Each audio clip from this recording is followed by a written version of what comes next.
بسم الله الرحمن الرحیم. الحمد لله و صلاة و سلام علی حبیبنا و مولانا رسول الله و علی آله و صحبه و من والا. سلام و صد درود خدمت شما همراهان این مسیر پرپیچ و خم، مسیر بسیار زیبا و جالب و این سفرنامه‌ای که ما رو از یک دنیای پر سر و صدا و آشوب و بحرانی میکشونه به یک فضایی از سعادت، خوشبختی، یه فضایی که در اون ما احساس میکنیم که واقعا خودمون رو دریافتیم. این همه مواردی که ما داریم در جامعهمون و باعث بحران ما شده، در واقع اینه که خودمون رو گم کردیم. سردرگمی ما به خاطر در خود گم بودن و نشناختن خودمون هست. وقتی خودمون رو بشناسیم این مسائل حل میشه. یکی از مشکلاتی که در تصوراتی که ما در جامعه داریم اینه که مثلا ما تصوف رو وقتی حرف از تصوف و عرفان میره، مستقیما ما تصوف رو گره میزنیم با چی؟ با نمیدونم قصه های کرامات اولیا و قصه های ساختگی و نمیدونم چرندیاتی که در این باب زیاد بر زبان ها افتاده، با قبر پرستی و نمیدونم اینجور چیزا، و دور میشیم از اون معنای واقعی تصوف و عرفان که همون تزکیه نفس و عروج انسان در معانی و رتبه های رسیدن به خداست، پله هایی که انسان به سوی رفتن به خدا طی میکنه. یا احیانا تصوف رو گره میزنیم با تشیع و میگیم که تصوف مثلا برادر شیعه گری است، در حالی که اینها دو چیز کاملا متضاد باید باشند و هستند. حالا چرا متضاد؟ واسه اینی که مثلا تصوف در همون معانی به اصطلاح افراطیش اینه که یک نوع تقدس دادن به شخصیات هست، احترام بیش از اندازه در بعضی از تصورات از شخصیت‌های بزرگ و علما و اندیشمندان و اولیا که سردار علما و اندیشمندان و اولیا صحابه رسول اکرم صلی الله علیه و سلم هستند. تصوف در اینی که کسی زبانش رو بر صحابه و یاران رسول خدا دراز کنه، تصوفی که حضرت ابوبکر صدیق رو پیر طریقت تصوف تلقی میکنه، این خط قرمزی هست که کسی اگر زبانش رو در این میدان دراز کرد، صوفی میاد قطعش میکنه، در حالی که تشیع دشمن مکتب رسول اکرم صلی الله علیه و سلم و یاران اون هست و لعن و نفرین کردن اونها رو دین خودش تصور میکنه. پس این دوتا با هم جنبشو نیستن. این تصوراتی که در جامعه ما بروز کرده، اینها تصورات مندرآوردی یا همون چهره منفی تصوفی هست که شخصیت‌های عرفانی جامعه ما رو منحرف کردند و زندگی اونها رو به گونه دیگه‌ای واگونه کردن. مثلا امروز این شخصیتی که میخوایم با اون بریم و یکی از ستارگان درخشان عرفان در جامعه ماست و عرفانی که به اصطلاح مکتبی از تصوف به ایشون نسبت داده میشه و این مکتب در کشورهایی چون هند و پاکستان و ترکیه و ترکستان و غیره امتداد پیدا کرده، یک عالمی هست، عارف، شاعر، مفسر قرآن و محدث و مجاهد و دعوتگر نمونه، جناب حضرت شیخ ابو اسحاق کازرونی. ابراهیم کازرونی ابو اسحاق، ایشون زاده قرن چهارم و پنجم هستند، یعنی در سال 352 متولد شدند که نیمه دوم قرن چهارم باشه و در سال 426 که نیمه اول قرن پنجم باشه چشم از جهان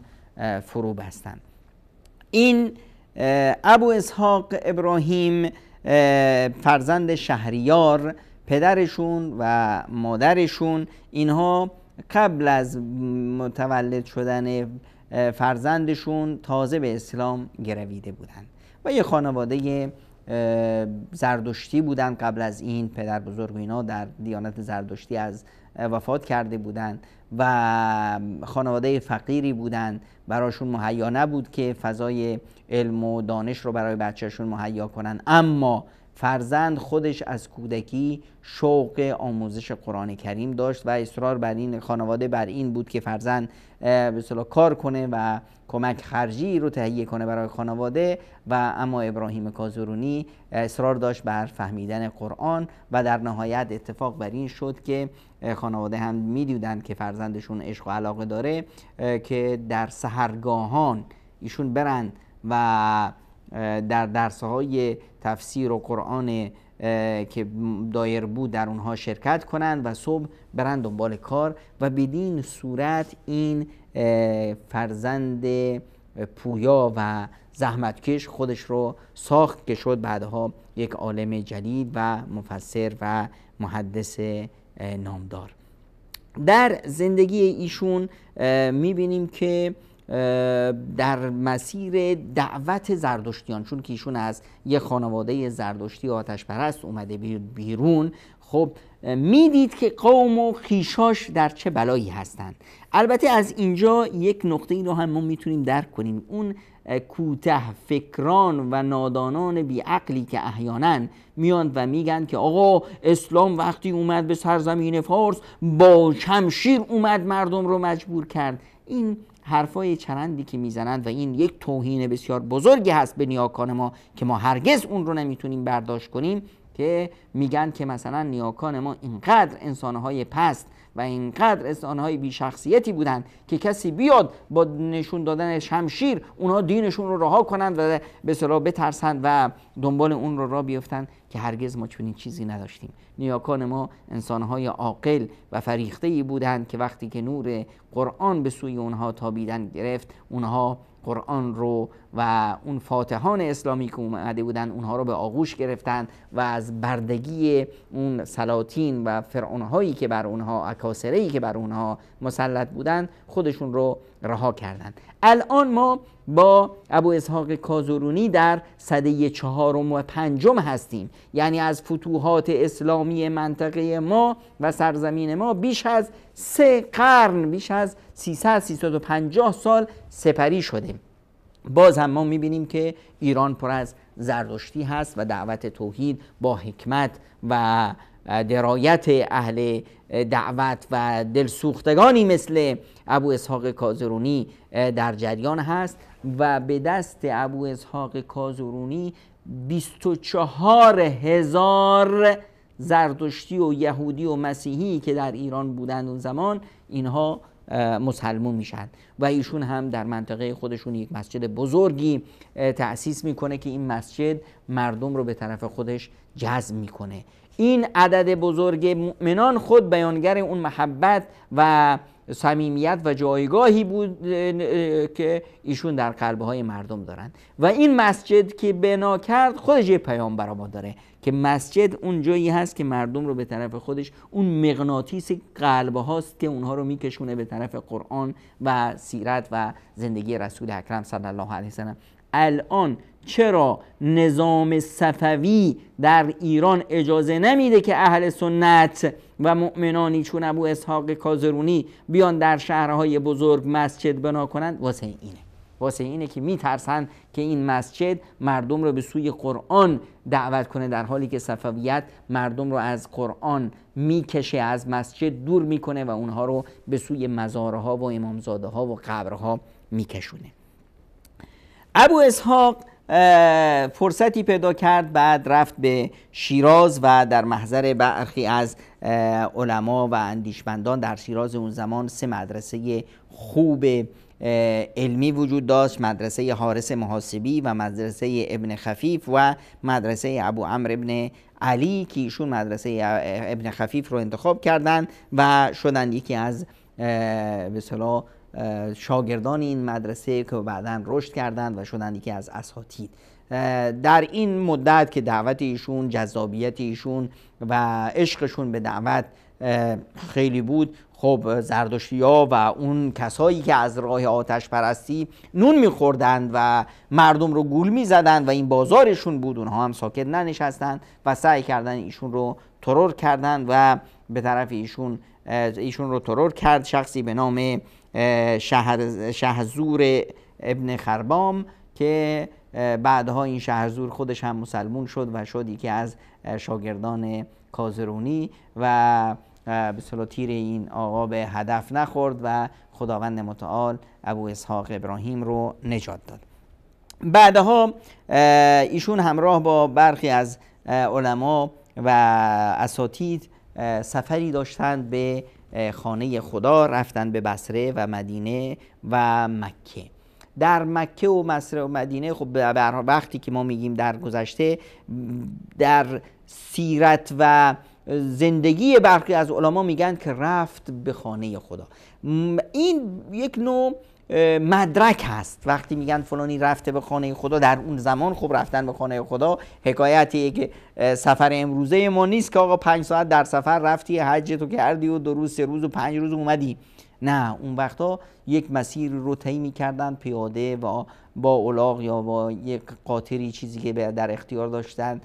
و این کاروان حرکت می‌کرد. در میان این کاروان علما بودن، دانشمندان بودن. این کاروان هر جا اتراق می‌کرد کاروان سراها بودن، در اونجا درس بود، به اصطلاح قرآن بود، حکایت‌های سنت و سیرت و اینها بود. یک شخصی که میرفت 3-4 ماهی در رفت بود، 3-4 ماهی در برگشت بود، 1 سالی چند ماهی در مکه در محضر علما میموند و همین مدرسه حج یک مدرسه تحول آفرین بود و هست تا امروز. با وجود این همه تسهیلاتی که هست، با وجود این به اصطلاح راحتی هایی که هست، باز هم مدرسه حج خودش به اصطلاح یک مدرسه تحول آفرین است و این است که صفویت با حج مشکل داره. ببینید از روزی که در ایران انقلاب به نام انقلاب اسلامی اومد، از همون روز است که نظام ما سعی میکنه هر سال در حج و عمره یه مشکلی بیاره، یک انفجاری کنه، یک تظاهراتی کنه، مردم رو بزنه، نمیدونم یک گازی بندازه، مردم رو تو معنا شهید کنه، 1001 مصیبت درست کنه تا سعودی یا اون کسایی که حج رو میچرخونن اونا رو نذارن بیان و به این صورت ملت رو از رفتن به حج منع کنه. این به نفعشه دیگه، چون هرچه این ملت میرن به سوی حج برمیگردن یا به قرآن و سنت رسول اکرم پایبند میشن. وقتی میرن اونجا میفهمن نماز یعنی چی، اونجا میفهمن قرآن یعنی چی، اونجا میفهمن که معنای تقدس یعنی چی، اونجا میفهمن که این شرکیات و قبر پرستی و اینا همش ساختگی است. اونجا میفهمند که قبرهای صحابه و یاران رسول اکرم صلی الله علیه وسلم رو پیامبر خدا چگونه بنا کرد. حالا ما چه بیاییم این افرادی که به اصطلاح به گرد پای اون بزرگان نمیرسن، اینها رو ما بیاییم به اصطلاح قبراشون رو مزار کنیم و اونجا میفهمند که این صدنشین‌های قبرها و این افراد، این موذیان چطور مردم رو گول میزنن و مردم رو میچاپن. همینه که یا میرن و مؤمنان راستین برمیگردن یا حداقل اون تصورات مغلوطه و مغالطاتی که در ذهنشون ساخته شده از اهل قرآن و اهل سنت رسول اکرم صلی الله علیه وسلم عوض میشه و برمیگردن از خودشون میپرسن پس دیانت ما در واقع همون دیانت نیاکانمون امثال کازرونی و غیره هست که اونها همشون بر مبنای قرآن و با بینش قرآن و اهل سنت رسول اکرم صلی الله علیه وسلم بودن. این است که تاجران مذهب همیشه اینجوری سودجویی میکنن. بعدها به هر حال که اون جایگاهی که کازرونی در قلبها ایجاد کرده بود رو برخی از افراد سودجو اومدن واسه ایشون کرامت‌ها تراشیدن. هدف از کرامت تراشیدن در واقع یک نوع ابراز احترام برای ابو اسحاق ابراهیم کازرونی نبود، در واقع یک نوع بازار درست کردن واسه خودشون بود. حالا مثلا میبینیم که در این بازاریابی ها ببینیم چه کارا کردن. همچنین تربت، مثلا میگن که تربت شیخ را تریاک اکبر گفته اند، که زیارت رفتن به قبر ایشون و زیارت قبر ایشون مثلا میگفتن که هرگاه شما را حادثه ای پیش آید تعرض به صندوق تربت من کنید تا آن بلیه مندفع گردد. یعنی اومدن بر زبان ایشون دروغه هایی رو ساختن، همانطوری که به اصطلاح خوابه ها ساخته میشه که آقا خواب دیدیم که اینجا چاه چمکرانه، آقا خواب دیدیم که اینجا مزار نمیدونم امام رضا میاد مهمون فلان امامزاده میشه. اینجور چرندیات میسازن تا مردم رو بچاپن. ببینید بر زبان ایشون آوردن که اگر برات مشکلی پیش اومد بیا کجا؟ تربت من، بیا جای قبر من، اونجا یه صندوقی هست، جیبت رو اونجا خالی کن. این جیب رو خالی کن، این پول به جیب کی میره؟ همون کسی که این دروغ ساخته و این مکر و حیله رو کرده، همون صندوقدار و همون نشین. همینطور آوردن که دیگه قصه ها همونطور که همین هر روزه میشنویم که در امامزاده فلانی کوری رو آوردن شفا پیدا کرد، لشی رو چیری رو آوردن نمیدونم فلان شد و اعلان شد. از این حرفایی که میشنویم اون وقتا هم درست کرده بودند که سلجوق شاه نیز از بیم لشکر مغول به تربت ابو اسحاق پناه برد و از وی طلب یاری کرد. اعتقاد به تربت او چنان بوده است که به گفته ابن بطوطه حتی کسانی که در دریای چین به مسافرت می رفتند از بیم دزدان دریایی یا برای مسون ماندن در برابر طوفان نذرهایی به نام شیخ می کردند و چون کشتی به سلامت به ساحل می رسید نذر خود را به خانقاه او می دادند. هر کشتی به سلامت که از هند یا چین می آمد 1000 دینار از این گونه نذور همراه خود می آورد. این نذورات به کجا می رفت؟ به جیب چه کسایی می رفت؟ همون کسایی که این دروغ‌ها و این مذهب تراشی رو انجام میدادن، همون کسایی که امروز به این صورت دارن دین ما به اصطلاح ملت ما رو میچاپن. پس این قصه هایی که روی علما و اندیشمندان و نامداران سرزمین ما ساخته شد به افرادی که در تصوف و عرفان شاخصه بودن، اینها همه به اصطلاح قصه های من درآوردی و چخانی هست که درست شده بود. بعدها مدت‌های زمان گذشت، یعنی بیش از 50 سال بعد از ایشون زندگی نامه ایشون رو کسی به نام ابوبکر محمد ابن عبدالکریم نوشت به نام کتاب فردوس المرشدیه فی اسرار الصمدیه به زبان عربی. و بعدها کسی به نام محمود ابن عثمان اومد این کتاب رو البته با تغییر و تحولاتی به فارسی برگردون با تغییرات زیاد به نام انوار المرشدیه فی اسرار الصمدیه که در این باز قصه ها آوردن. مهم این است که بعضی از روایت هایی که از ایشون به ما رسیده و از ایشون مؤلفات زیادی به ما نرسیده و هر آنچه که اومده بر زبان ها اومده، واسه همینه که توش یه مقداری کج و کولاها پیدا میشه و یک مقدار به اصطلاح کرامت های من درآوردی و اضافات. اما در مجموع بیانگری این هست که هویت این ابو اسحاق کازرونی ابراهیم، ایشون یکی از علما و عرفای اهل سنت بودند، برخلاف اون چیزی که برخی از منحرفان یا افرادی که به اصطلاح خواستند ایشون رو جهت دهی کنند به اصطلاح برخلاف تصوری که در جامعه ما الان میخوان رواج بدن. ایشون از اهل سنت بودند و در کتاباشون یا از اون چیزی که از ایشون اومده به ما رسیده همون میزان اندکش میبینیم که ذکر کرامات امیرالمؤمنین ابوبکر صدیق رضی الله عنه است، قصه لحظات وفات ایشون و اینی که عایشه صدیقه همسر پیامبر اکرم صلی الله علیه و سلم و دختر ابوبکر در کنارشون بودند و چطور این گفتگویی که بین دختر و پدر صورت گرفت و در نهایت وقتی که پدر وفات کرد ایشون رو در کنار رسول اکرم صلی الله علیه و سلم به خاک سپردند. بعد از اون کرامات امیر مؤمنین عمر خطاب رضی الله عنه رو میگه، اون قصه یا ساریت الجبل رو ذکر میکنه. بعد از اون کراماتی از امیر مؤمنین عثمان ذوالنورین رضی الله عنه رو میاره. بعد از اون کراماتی از امیر مؤمنین علی مرتضی رضی الله عنه رو میاره و همچنین وقتی که به اصطلاح در صفات اولیاء الله، چطور یک ولی ساخته میشه، چطور یک مؤمن عروج روحی پیدا میکنه، میاد و قیاس میکنه بر زندگی همین چاریار رسول اکرم صلی الله علیه و سلم. مثلا میفرمایند اولیای خدا کسانی هستند که همیشه در راز و نیاز با خداوند، شب بیدار و همواره در روزه اند و چشمه هایشان از خوف خداوند گریان است. و امیر المؤمنین ابوبکر در صفت ایشان گفت اولیای خدای تعالی روحهای ایشان زرد باشد از بیخوابی و چشمهای ایشان آشفته باشد از گریستن و شکمهای ایشان به پشت باز خفته باشد از گرسنگی و لبهای ایشان خشک باشد از تشنگی. انسان مؤمن به ویژه فرمانروای مسلمان نمیتواند همه مردم را از خود راضی کند، زیرا ستمگر از قاضی دادگر متنفر است و توانگر درویش به حقارت می‌نگرد. و در این باب سخنی از امیر مؤمنان عمر بن خطاب رو در زمان خلافتشون میارند. در مورد زرق و برق و دلبستگی ها و ناز نعمت دنیا از حضرت عمر خطاب حرفی رو میآورند که ایشون روزی بر یک اسبی سوار شد و این اسب چارنل میتاخت و خودش رو این ور اون ور میجنباند و مغرورانه بود. فرمودند مرا بر اسبی نشاندند که چون بر آن نشستم دل خود را باز ندیدم، که این زرق و برق دنیا چقدر اثر منفی میتونه در افراد داشته باشه. در مورد ریا و خودستایی و خودنمایی سخنی از حضرت علی رضی الله عنه میارند که ایشون فرمودند المرآة فی الدین اخفى علی امتی من دبیب النمل علی الصفاء فی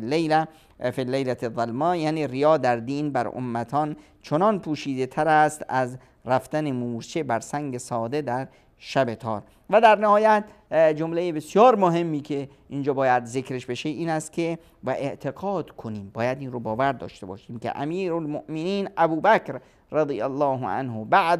بعد از رسول الله صلی الله علیه و سلم خلیفه بود به حق و فاضل ترین همه صحابه بود و بعد از امیر المؤمنین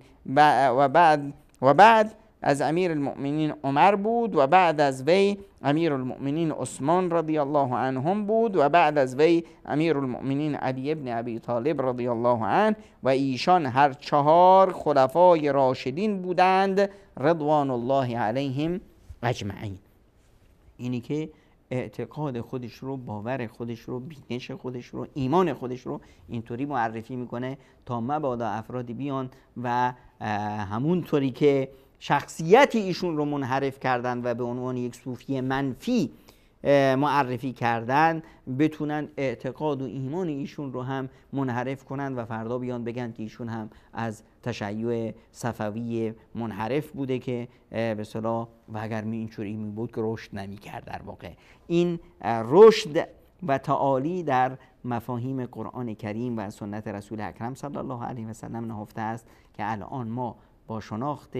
هویت اصیل خودمون که همون هویت نیاکان و ستارگان و نامه‌های برجسته سرزمینمون هست، با بازگشت به این هویت خودمون میتونیم مثل اونها رشد کنیم، میتونیم آینده خودمون رو مثل اونها بسازیم و بتونیم ما برای آیندگان، برای جامعه بشریت، برای کشور خودمون، برای آیندگان و فرزندان خودمون ما هم شاخصه‌هایی باشیم و بتونیم اون هویت مسخ شده و این لباسی که صفویت به زور شمشیر بر تن ما کرد این رو به دور بندازیم. این همه خون دادیم، این همه کشته از ما گرفتند که در نهایت بیان دین ما رو مسخ کنن. الان وقت اون رسیده که ما این دین مسخ شده رو بندازیم دور و برگردیم به سوی قرآن و حدیث رسول اکرم صلی الله علیه وسلم و با اون ذکاوت و اون هوش و اون فرهنگی که خداوند متعال به ما داده و اون عمقی که ما در تاریخ فهم و اندیشه داریم میتونیم برای جامعه بشریت نور هدایتی باشیم و بتونیم در میان خودمون شخصیت‌ها و علما و اندیشمندان بزرگی چون نیاکان خودمون تربیت کنیم.